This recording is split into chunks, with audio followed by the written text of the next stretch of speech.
Buenos días, mi nombre es Aurelis Pertús, soy enfermera del área de psiquiatría y el día de hoy voy a socializar la guía de control de líquidos eliminados e ingeridos dándole cumplimiento a la socialización de protocolos institucionales.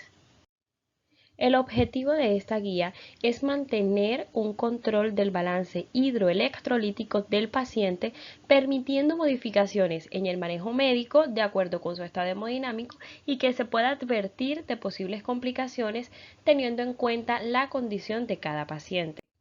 ¿En qué situaciones está indicado hacer un balance de líquidos eliminados e ingeridos?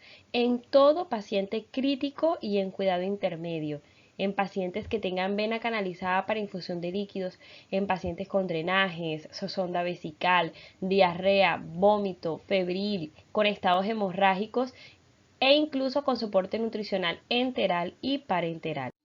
Existen unos riesgos previstos o unos eventos adversos que se pueden desencadenar cuando estamos realizando un control de líquidos.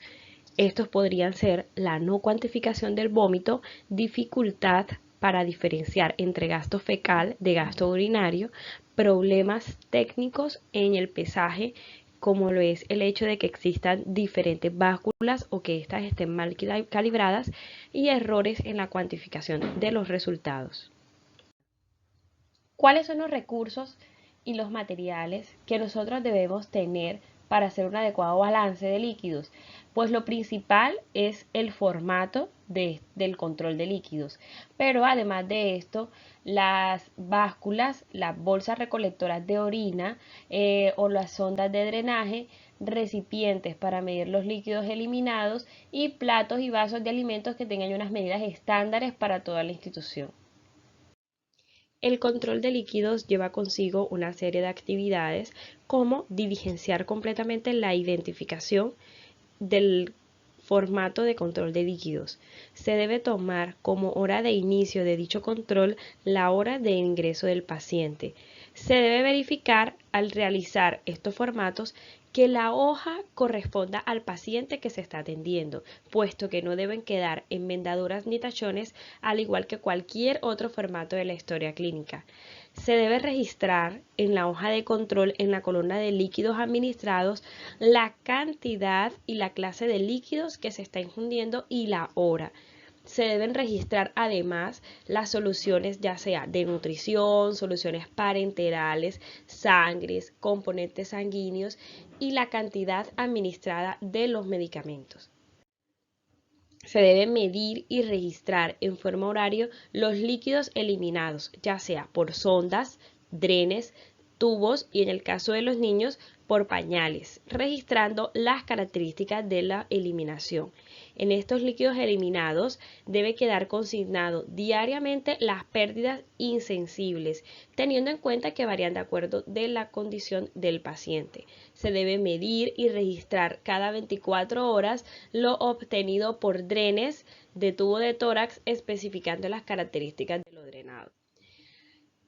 Terminando cada turno, se debe realizar un balance parcial de los líquidos, lo cual debe estar consignado al final de la fila que corresponde al último registro que se haga en el turno. Se debe asimismo hacer el balance hídrico cada 24 horas con el balance previo y el acumulado. Y se debe realizar el cálculo de la diuresis siguiendo la siguiente fórmula, que es la cantidad eliminada por peso por hora, lo cual es igual a la diuresis por cc por kilogramo por hora. Se debe tener en cuenta que las pérdidas insensibles van a aumentar en situaciones como la hipertermia, la hipotermia, la taquipnea y que van a disminuir con medidas como la protección plástica o la administración de oxígeno humidificado. Se deben tener en cuenta algunas precauciones, como por ejemplo, se debe conocer de antemano la medida en centímetros de los vasos, las tazas y demás recipientes utilizados en la institución.